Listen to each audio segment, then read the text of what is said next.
હાલો મિત્ર, તમારા માટે એક નવો વિડીયો। જો તમને આજે એક એવા મંદિરના દર્શન કરાવું છું તે રાજકોટથી માત્ર 20 કિલોમીટર જ દૂર છે અને હજારો ભાવિ ભક્તો આવે છે મંગળવારે, રવિવારે અને બુધવારે। અને જે લોકોને જે કાંઈ પણ વાંધો હોય, કોઈ હારે કાંઈ સમાધાન કરવાનું હોય તો માતાજીના એક તાવાની માનતાથી તમારા બધા સમાધાન થઈ જાય છે। અને મંદિર આપણે આવેલું છે ફાળદન પાસે, કુવાડવા રોડ, ફાળદન, ગટકાની આજુબાજુમાં। એટલે ગમે તેને પૂછશો કે વાંધારી મેળીએ જવું છે તો તમને કોઈ પણ માણસ એડ્રેસ બતાવશે। મંગળવારે, બુધવારે અને રવિવારે માણસોનો માનખો હમાતો ન હોય અને હરેકના વાંધા માતાજી સુલટાવે છે।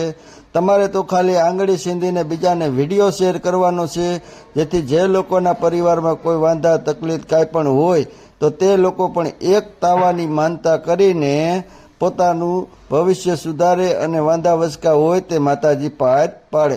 અને જય માતાજી કોમેન્ટમાં જરૂર લખજો। માં મેરડીના જૂના થેડાના તમને દર્શન કરાવું છું। માતાજી આ બોરડીના ઝાડમાંથી પ્રસન્ન થયા હતા, જે તે સમયે આ મંદિરમાં જ અંદર બોરડીનું ઝાડ આવેલું છે તે પણ હું તમને બતાવું છું।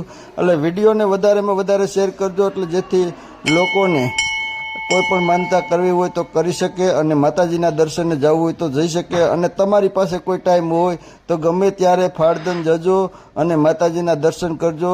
જ્યાં હું તમને આજ દર્શન વિડીયોમાં કરાવું છું, રૂબરૂ એક વખત તમે દર્શન કરજો, તમને મજા આવશે। પરિવાર સાથે જાજો અને વાડીમાં બેઠા છીએ અને કોમેન્ટમાં જય મેળીમાં જરૂર લખજો। જય માતાજી।